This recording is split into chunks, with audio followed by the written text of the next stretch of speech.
Foreigner in Taiwan, visiting a night market.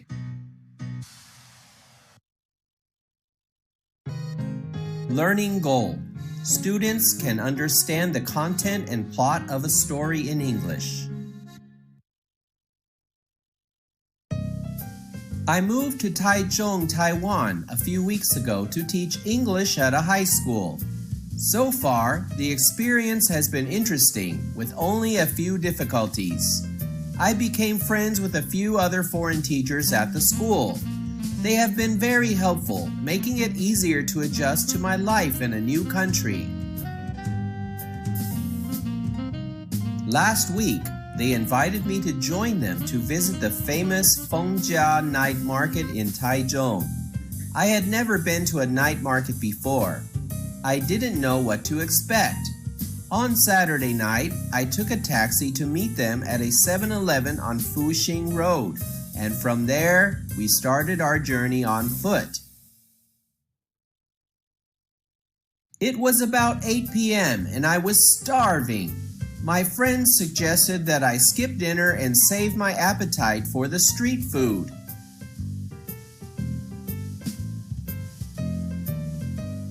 We turned onto a narrow road and I saw what seemed like an endless row of stalls on both sides of the road.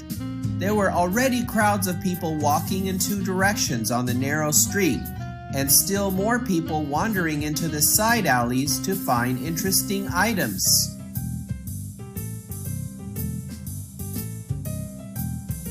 There were so many types of street food sold in the stalls, and I didn't recognize most of them.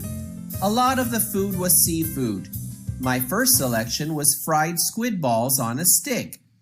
It was crispy, chewy, and a little spicy, and I loved it.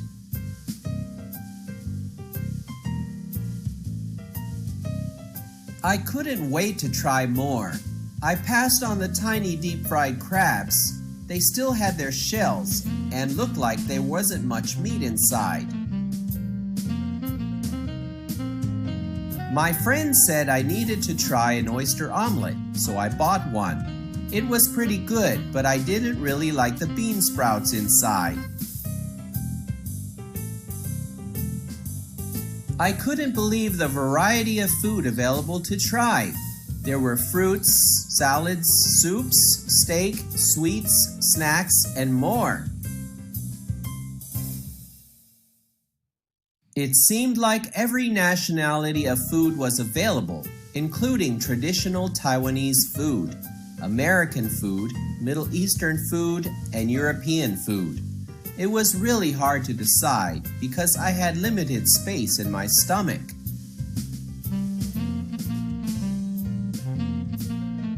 Before my stomach was too full, one of my new Taiwanese friends told me I really needed to try her favorite street food, stinky tofu.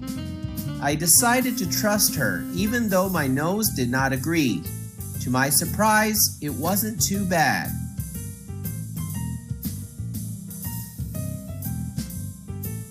Besides food, Fengjia night market sold many other items such as souvenirs, clothes, electronics, toys, and gadgets.